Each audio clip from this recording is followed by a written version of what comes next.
지난 시간에 이어 연산자를 더 살펴보도록 하겠습니다.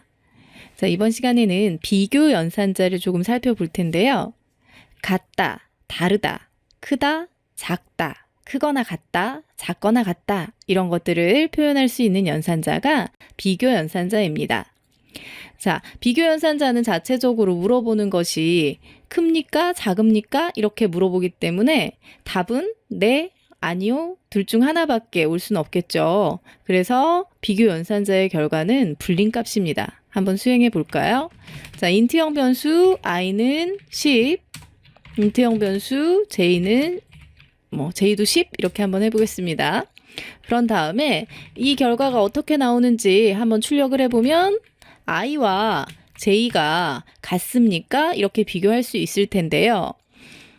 앞에서 보셨던 j는 10 했던 것은 10을 j에다 넣어주세요. 이것은 대입 연산자고요.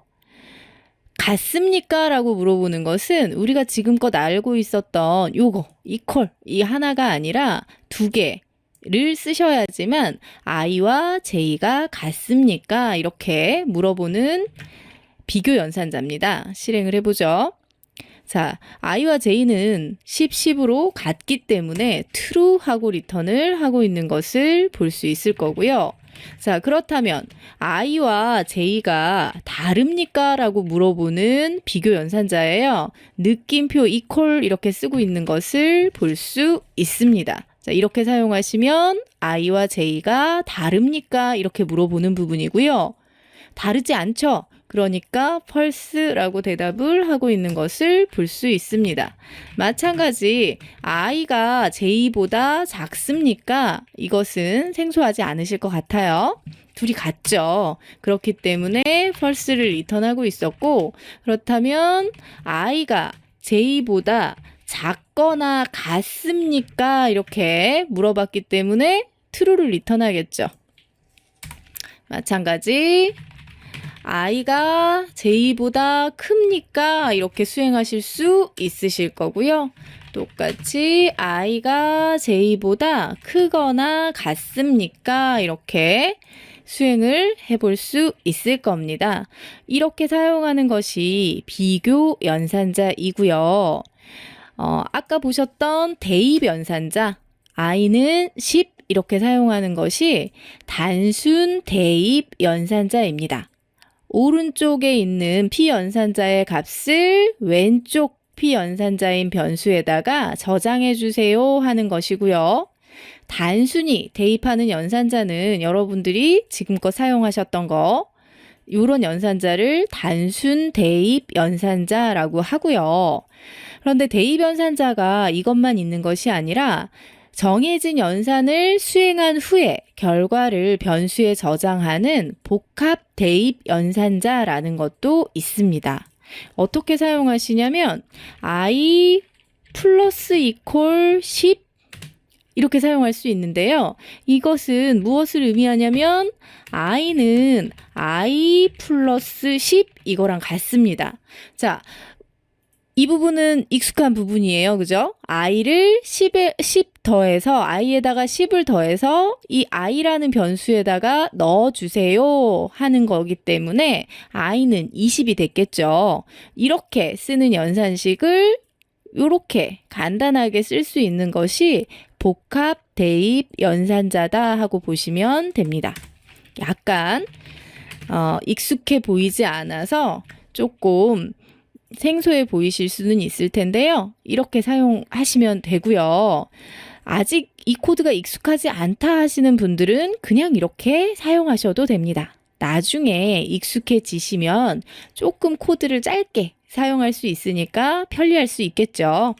이런 복합 대입 연산자는 플러스만 가능한 게 아니라요. 다 가능합니다. 마이너스 5 마이너스 이퀄 5 이런 식으로 사용하실 수도 있을 거고요. 출력해보면 20에다가 5를 뺀 값을 출력해서 다시 i한테 넣어주고 있는 것을 볼 수 있을 거예요. 그러면 그 부분이 바뀌었기 때문에 I 값이 15 하는 값이 저장이 되어 있는 것을 볼 수 있을 겁니다. 이렇게 사용할 수 있는 것이 복합 대입 연산자다 하고 기억하시면 되겠고요. 이번 시간에는 비교 연산자와 대입 연산자에 대해서 알아보았습니다. 그렇기 때문에 I는 연산자는 여러분들이 지금껏 사용하셨던 거 이런 연산자를 단순 대입 연산자라고 하고요. 그런데 대입 연산자가 이것만 있는 것이 아니라 정해진 연산을 수행한 후에 결과를 변수에 저장하는 복합 대입 연산자라는 것도 있습니다. 어떻게 사용하시냐면 I 플러스 이퀄 10 이렇게 사용할 수 있는데요. 이것은 무엇을 의미하냐면 I는 I 플러스 10 이거랑 같습니다. 자, 이 부분은 익숙한 부분이에요. 그죠? I를 10 더해서 I에다가 10을 더해서 이 I라는 변수에다가 넣어주세요 하는 거기 때문에 I는 20이 됐겠죠. 이렇게 쓰는 연산식을 이렇게 간단하게 쓸 수 있는 것이 복합 대입 연산자다 하고 보시면 됩니다. 약간 익숙해 보이지 않아서 조금 생소해 보이실 수는 있을 텐데요. 이렇게 사용하시면 되고요. 아직 이 코드가 익숙하지 않다 하시는 분들은 그냥 이렇게 사용하셔도 됩니다. 나중에 익숙해지시면 조금 코드를 짧게 사용할 수 있으니까 편리할 수 있겠죠. 이런 복합 대입 연산자는 플러스만 가능한 게 아니라요. 다 가능합니다. 마이너스 5 마이너스 이퀄 5 이런 식으로 사용하실 수도 있을 거고요. 출력해보면 20에다가 5를 뺀 값을 출력해서 다시 I한테 넣어주고 있는 것을 볼 수 있을 거예요. 그러면 그 부분이 바뀌었기 때문에 I 값이 15 하는 값이 저장이 되어 있는 것을 볼 수 있을 겁니다. 이렇게 사용할 수 있는 것이 복합 대입 연산자다 하고 기억하시면 되겠고요. 이번 시간에는 비교 연산자와 대입 연산자에 대해서 알아보았습니다.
이번 시간에는 연산자 우선순위에 대해서 알아보도록 하겠습니다.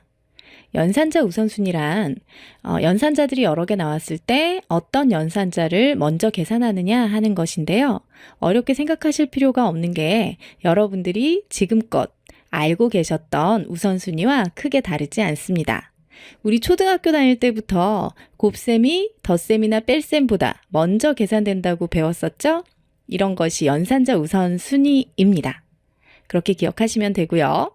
자, 기억하실 거예요. 괄호가 있으면 또 다른 연산자들보다 먼저 최우선으로 계산하더라. 이런 것들 기억나시죠? 이런 것들이 바로 연산자 우선순위다 라고 생각을 하시면 되겠고요. 요 표만 한번 기억해 두시면 됩니다. 최우선 연산자 하고 나왔죠. 우리가 알고 있는 괄호 이러한 부분들인데요. 이 부분이 가장 먼저 연산이 되더라 하고 기억하시면 되겠고요. 위에서 아래로 내려갈수록 연산자 우선순위가 낮아진다. 이 정도 기억하시면 되겠고요. 근데 조금 기억하실 부분은 이 단항 연산자 중에 우리 일씩 증가하거나 일씩 감소시키는 증감 연산자에 대해서 배웠을 거예요. 근데 이 증감 연산자가 앞에 붙어 있느냐, 뒤에 붙어 있느냐에 따라서 전이 연산자냐, 후이 연산자냐, 뭐 이런 것들 전 시간에 공부했었을 겁니다. 그 부분에 따라서 살짝 달라질 수 있고요. 이런 것들은 예제를 통해서 살펴보도록 하고요. 하나 더 기억하실 부분은 논리 연산자 중에 보시면 우리 n% 나와 있는 논리 곱이라고 해요. 그래서 and 연산자라고 이야기하고요. 우리 바로 표시되고 있는 거 이제 논리 합인데요. 오화 연산자라고 하죠. 이 and 연산자나 오화 연산자가 같이 동등하게 나왔을 때 and 연산자가 오화 연산자보다 우선순위가 높습니다. 기억해 주시면 되겠죠? 산술연산에서 곱하기나 나누기가 우선순위가 더하기나 빼기보다 높은 것처럼 이 and 연산자도 오화보다 우선순위가 높더라. 요 정도 기억을 하고 계시면 될 것 같습니다. 자, 예제를 통해서 조금 더 살펴보도록 할게요. 인트형 변수 A는 5 네, 인트형 변수 B는 10, 인트형 변수 C는 15 이렇게 한번 선언해 볼까요? 자, 여러분들이 이미 다 알고 계시듯이 우리가 A-B 곱하기 C 이런 식으로 연산을 하게 되면 여러분들이 이미 예측하신 대로 B 곱하기 C 곱하기가 빼기보다 연산자 우선순위가 높기 때문에 먼저 연산이 되고 그 다음에 그 값을 A에서 빼게 되죠. 그래서 결과는 마이너스 145 이렇게 연산을 하고 있는 걸 볼 수 있고요. 우리 이렇게 괄호로 묶어보면 A에서 B를 빼는 작업을 먼저 수행을 하고 그 다음에 곱하게 될 거니까 값이 조금 다르게 이렇게 출력이 될 거예요. 이렇게 바뀌는 게 연산자 우선순위다 이렇게 보시면 되겠고요. 그러면서 또 하나 봐볼까요? 출력을 해볼 텐데요. A가 5보다 크거나 우리 아까 and 연산자 보셨단 말이죠. B가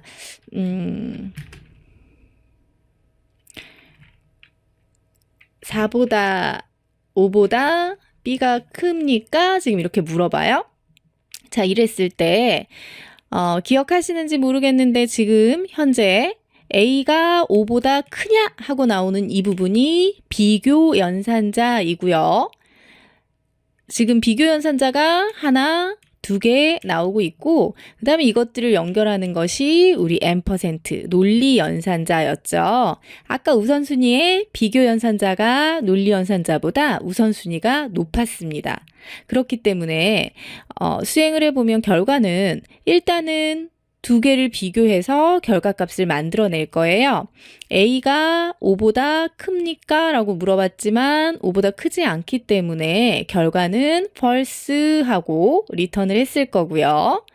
그 다음에 두 번째로 시행이 되는 부분은 이 부분일 거예요. B가 5보다 큽니까? 라고 물어봤죠. 그래서 결과는 true 하고 리턴이 됐을 거예요. false, n% true 하고 나왔을 텐데 우리 이 논리 곱은 양쪽이 모두 true일 때만 true를 리턴하는 우리 그런 연산자였거든요. 그래서 실행을 시켜보면 false 하고 나오는 것을 확인하실 수 있겠죠. 이게 연산자 우선순위예요. 먼저 수행을 하고 그 다음에 이 논리 연산자가 수행이 되더라 하고 보시면 되겠고요. n%하고 다르게 오화 연산자일 경우에는 하나만 참이어도 참이기 때문에 true를 리턴하는 것을 보실 수 있을 겁니다. 자, 그렇다면 이번에는 증감 연산자 한번 살펴볼까요? 자, 플러스 A 이렇게 해보면 얘는 전이 연산자죠. 나는 A 빼기 5 이렇게 해보고 싶거든요. 이랬을 때 연산자 우선순위 생각해 보세요. 자, 얘 증감 연산자 우리 산술 연산보다 연산자가 위에 있었단 말이에요. 그래서 먼저 수행이 되고 그 다음에 빼게 될 거니까 이 플러스 플러스 A는 A 플러스 1이랑 같았기 때문에 6이 리턴이 됐을 테고 6에다가 빼기 5를 해보면 결과는 1이 출력이 되고 있는 것을 볼 수 있겠죠. 그랬을 때 실제 A 자체에는 A는 A 플러스 1 했기 때문에 A에는 6이라는 값이 들어있는 것을 볼 수 있어요. 자, 요게 전이 연산자였다면 이 부분이 뒤로 가보면 어떻게 될까요? 단항 연산자이긴 하지만 후이 연산자는 먼저 다른 연산이 먼저 수행이 되고요. 그 다음에 이 부분을 증가시켜요. 그래서 단항 연산자라 그래서 무조건 먼저 하는 건 아니고요. 이 후이 연산자였을 때는 조금 주의를 하셔야겠죠. 그래서 실행을 시켜보면 증가하기 전에 연산을 하고 출력을 하기 때문에 0이 출력될 거예요. 그렇지만 출력이 다 된 다음에 A는 A 플러스 1을 수행했기 때문에 요때 A는 6이 출력이 될 겁니다. 한번 실행을 시켜보죠. 이렇게 실행을 시켜보니까 증가되기 전에 수행했기 때문에 출력은 0이 되고 A는 나중에 하나 증가돼서 6이 증가되는 것을 확인하실 수 있으실 거예요. 그래서 이러한 부분들은 조금 기억해 두셨다가 사용을 하시면 좋겠고요. 이렇게 이번 시간에는 연산자 우선순위에 대해서 알아보았는데 프로그래밍을 하다 보면 연산자를 굉장히 자주 이용을 하게 될 겁니다. 다양한 방법으로 연산자를 사용하는 예제를 직접 만들어 보고 연습해 보시면 도움이 되시겠죠. 오늘은 여기까지 하겠습니다. 수고하셨습니다.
예, 지금부터 데이터베이스 수업을 시작하겠습니다.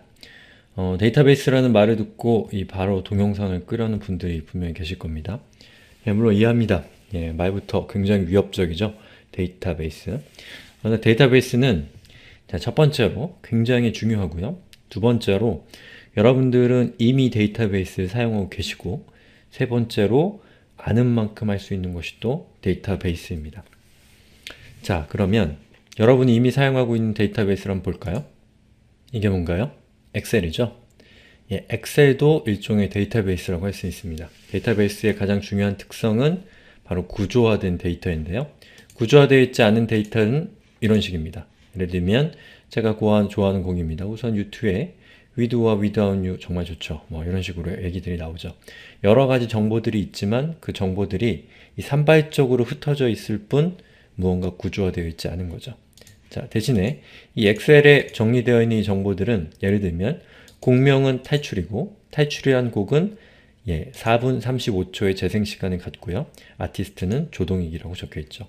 그리고 7월 3일이라고 하는 곡은 2분 18초 동안 재생이 되고 장필순 그리고 사랑의 서약이라고 하는 앨범에 담겨 있는 곡입니다.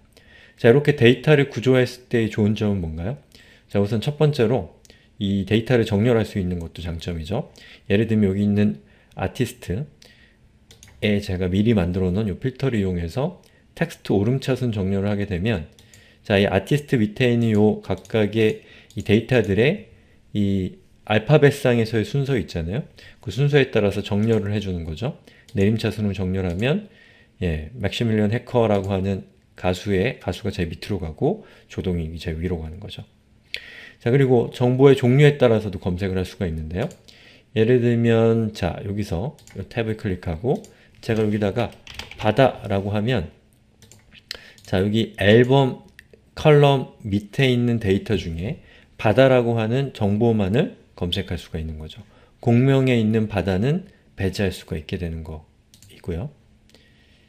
자, 그 다음에 정보의 성격을 빠르고 명확하게 파악할 수 있다는 것도 이런 구조화된 데이터의 장점입니다. 또 그렇다 보니까 이 방대한 양의 데이터를 체계적으로 분류하고 보관할 수 있는 것도 장점이라고 할 수가 있겠죠. 예, 물론 엑셀도 구조화된 데이터고 일종의 데이터베이스입니다만 우리가 공부하려는 데이터베이스의 구체적인 모습을 제가 보여드리겠습니다. 지금 그냥 데이터베이스가 무엇인지를 보여드리는 것이 목적이니까요. 그냥 다큐멘터리 본다고 치고 느긋하게 따라오시면 되겠습니다. 자, 그러면 데이터베이스 서버에 한번 접속을 해보겠습니다. 자, 지금 이 프로그램은 제가 데이터베이스 서버에 접속할 때 자주 사용하는 이 클라이언트입니다. 보통 클라이언트라고 하면 서버가 있고 클라이언트가 있죠. 그래서 대표적인 게 이제 웹인데 여러분들 웹 서버가 있고 웹 브라우저가 있어서 이 웹 브라우저를 이용해서 웹 서버가 제공하는 정보들을 가져오죠. 대표적인 웹 브라우저는 크롬, 또 인터넷 익스플로러, 파이어폭스 같은 것들이 바로 웹 브라우저죠. 바로 그런 웹 브라우저와 동일한 역할을 해주는 것이 바로 여러분들이 보고 계신 이 프로그램입니다. 보통 데이터베이스 클라이언트라고 부르는 프로그램이에요. 다시 말해서 이 프로그램 자체가 데이터베이스는 아니라는 겁니다. 자, 그럼 제가 테이블 중에 favorite이라고 하는 테이블을 만들었어요. 자, 음악과 관련되어 있는 테이블인데요. 이 테이블은 엑셀로 치면 파일 하나, 엑셀 파일 하나를 나타낸다고 생각하시면 되겠습니다. 자, 이거 더블 클릭해 보니까 자, 이렇게 생긴 화면이 뜨죠. 엑셀이랑 상당히 닮아 있습니다. 위쪽에 제목, 탈출, 7월 3일, 아니요, 이렇게 제목들이 나오고요. 아티스트 밑에는 역시 아티스트들이 나오고 길이는 이렇게 길이가 있고 앨범도 마찬가지입니다. 어떤가요? 엑셀이랑 똑같죠? 엑셀과 마찬가지로 이 열에는 요 데이터의 종류들이 이렇게 구분이 되어 있고요. 각각의 행에는 그 데이터 셋들이 저장이 되어 있는 겁니다. 예를 들면 탈출은 조동익의 노래고 바다라는 앨범에 4분 35초의 길이를 가지고 있다. 이렇게가 하나의 그룹인 거죠. 그리고 이렇게 수직으로는 각각의 데이터들의 성격을 정의하는 거죠. 엑셀이랑 똑같은 구성을 가지고 있습니다. 그런데 이 데이터베이스가 엑셀과는 좀 다른 점은 쿼리라고 하는 것을 이용해서 어떤 여러 가지 작업들을 할 수 있다는 것이 엑셀과는 다른 점이라고 할 수가 있어요. 자, 그럼 쿼리를 한번 이용해 볼게요. 자, 일단 끄고요. 자, 이 프로그램의 사용법이나 현재 제가 이 프로그램을 이용해서 어떻게 이 데이터베이스에 접속했는지 이런 것들은 여러분은 지금 전혀 모르셔도 됩니다. 그냥 데이터베이스가 무엇인가를 알려드리기 위해서 제가 이 프로그램을 구동한 것 뿐이에요. 자, 우선 select 자, from favorite. 자, favorite은 뭐였죠? 아까 제가 만들었던 테이블, 즉 표의 이름이 favorite이라고 하는 표입니다. 엑셀로 치면 엑셀 파일명에 해당되는 거고요.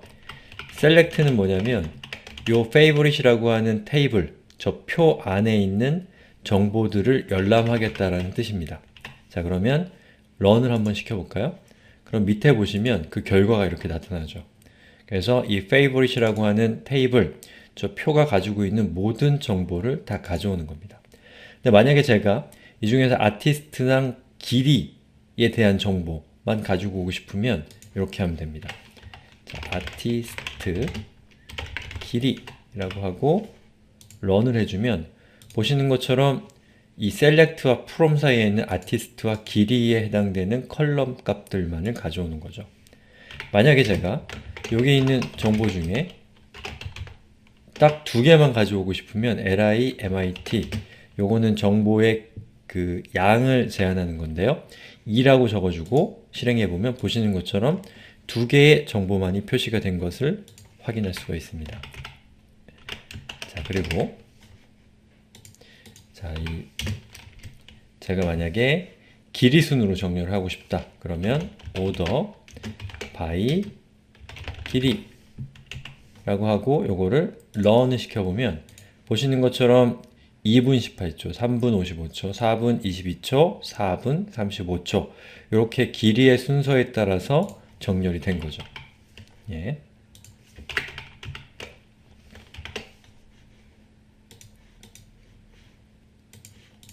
그리고 제가 만약에 어떤 데이터를 추가하고 싶으면 자, 이렇게 추가하면 됩니다. insert into 그리고 favorite 테이블명을 지정하는 거죠. insert는 뭔가 추가한다는 뜻이잖아요. 이 favorite이라고 하는 저 표에다가 어떤 데이터를 추가하겠다는 뜻입니다. 자, values 그리고 순서대로 제가 데이터를 적겠습니다. 자, 우선